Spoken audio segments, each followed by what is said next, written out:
So are you surprised about this hoax, or were you skeptical about her claims from the beginning? I think it's difficult, right? Because we want to always come from a position of objectivity where we take all accusations seriously. I think that's, for example, the Me Too movement's original goal was to make sure that we take accusations of sexual assault seriously. And I think the same should be said of racially based attacks. But I think too often now we've come to the situation where accusations have turned out to be false and there's really no outcome. Like you're free to make false accusations and there's no recourse.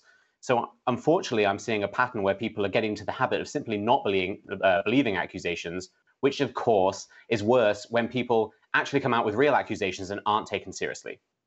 And when it comes to this, we see the media and the police department doesn't look like they're going to be holding this woman accountable. Police surveillance shows that they did not even see her car in the city at the time she alleged this happened. They have surveillance of her driving and nothing happening. She claims that a lighter was thrown into her car. However, some were wondering how a lighter stayed lit being thrown through a window, since you have to hold it down in a very specific manner. So we see a lot of problems with her claims nonetheless. However, the media's dropped this like a hot potato. They haven't touched it since the original claims were made back in June. We know we're not going to get any retractions from them anytime soon. However, it looks like the police department, they didn't exactly call it a hoax, but they said that there was absolutely no evidence that it happened.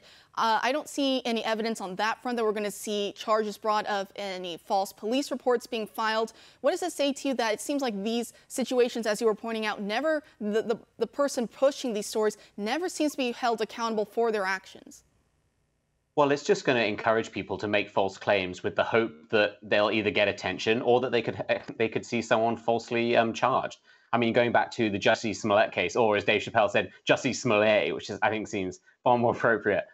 No charges were filed, but let's say that two MAGA-wearing people who happened to be walking around Chicago in the middle of the night on a sub-zero evening just happened to be found walking around. They were innocent, but were arrested and charged.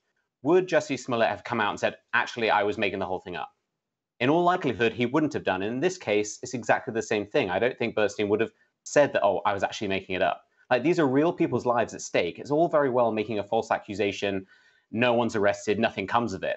But what if real people are arrested and charged? Like, these are people's lives. I think it's despicable on a moral level that people are free to make these false accusations and nothing happened. There has to be some recourse. Otherwise, why would they stop?